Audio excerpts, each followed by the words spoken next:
पुण्याचे विभागीय आयुक्त प्रभाकर देशमुख यांची चौकशी करून कारवाई करा अशी मागणी नांदगावकरांनी विधानसभेत केली आहे। झी 24 तासने दिलेल्या बातमीचा उल्लेख करत नांदगावकरांनी अजित पवारांकडे ही मागणी केली।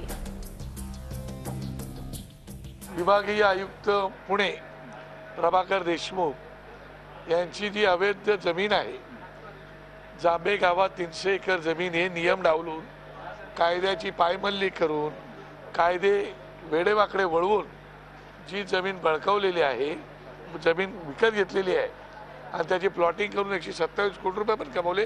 त्याची कागदपत्र माझ्याकडे आहेत। मला असं वाटतं मी तो सभागृहामध्ये हे जर खरं असेल तर त्याची ताबडतोब चौकशी होण्याची आवश्यकता आहे, कारण अशा प्रकारची बातमी झी 24 तासवरती सतत येत होती आणि म्हणूनच मला असं वाटतं की राज्याचे IAS अधिकारी जर अशा प्रकारची गोष्टी करत असतील तर सामान्य लोकांनी जायचं कोणाकडे।